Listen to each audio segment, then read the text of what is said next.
Ready, Benny? Ready when you are. Let's do it.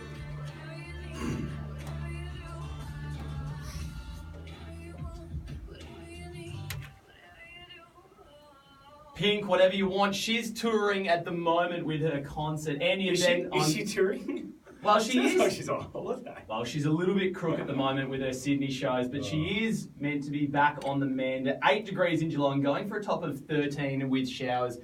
Benny, you and I were involved in walking home last week with the Salvation Army, which was a great event. Yes, raising money for the homeless of Geelong. It was great to see the Geelong community get involved, but more importantly and closer to our hearts, great to see the kids get involved. Yes. So it was the second year that Leopold Primary School got right around the cause. They got about 50 kids down there giving up their weekends to help out a great cause in walking home. Now, you'd think 50 kids giving up their weekend to support homelessness. I'm thinking Leopold Primary, I'm thinking of the teachers there.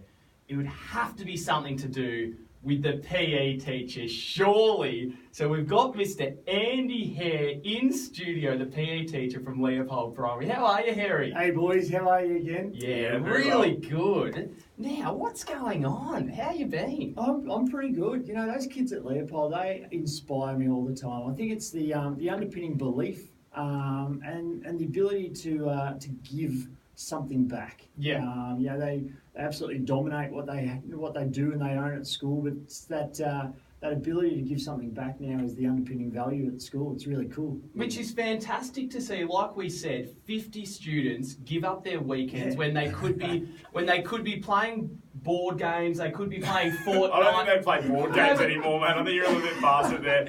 But Back in my day, we played. What was the incentive, Harry? Were you giving out iPads? What were you doing? Do you know what? They were just giving their time and their love for a cause, and that's what it is. It's not first year. It's a number of years. The principal, Jan Rollinson, she gets out there and walks with them as well, and the kids just really have that desire to help build the community. Now, as much as we'd love to sit here and plug Leopold, I was about to say my school. As much as we'd love to plug Leopold all day, mate.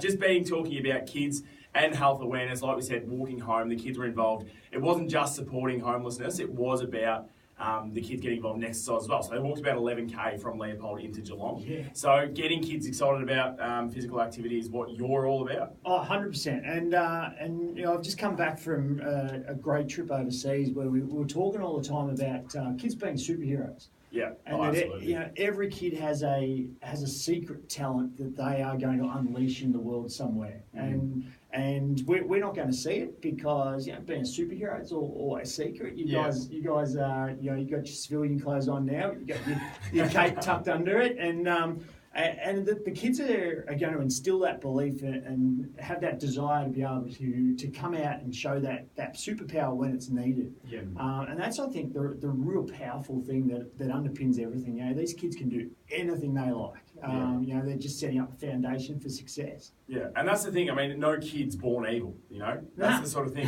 They're out there, and you ask any kid to do something for somebody, and they will do it with no, they don't need anything for it. They'll go and do it. If you teach them the right way to go about it, every kid's up for it. And we saw that on the weekend. Yeah, you know, I spoke about this a couple of weeks ago. There's not one naughty kid in the world.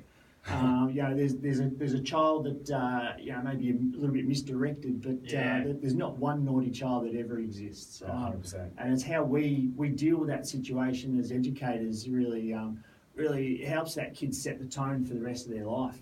I think we're in a really crucial stage at the moment with video games being so, like, they're massive with kids at the moment. There's Fortnite, which every child seems to be playing. And just getting kids outside, getting kids to be kids again. But there's that balance as well, because I know you would understand it as the struggles to get them excited about PE. You want them to exercise, but you also want to engage them with that technology. So there's that real fine balance, isn't there? Yeah, absolutely. And we've got to go into their world. Yeah, You know, we can't teach them like we were in the 80s and the 90s. We're into their world. So We can't go around playing board games anymore. That's just, we can't do it. Well, funny you should say that because part of my big stuff at the moment is big snakes and ladders, and Yeah. it's just driving everything. So high five to Andy. Yeah. Thank you. Leave Benny out of it. But the Fortnite. There's a couple of guys in America that have really designed an entire curriculum around Fortnite because they've worked out it's an engagement tool for learning.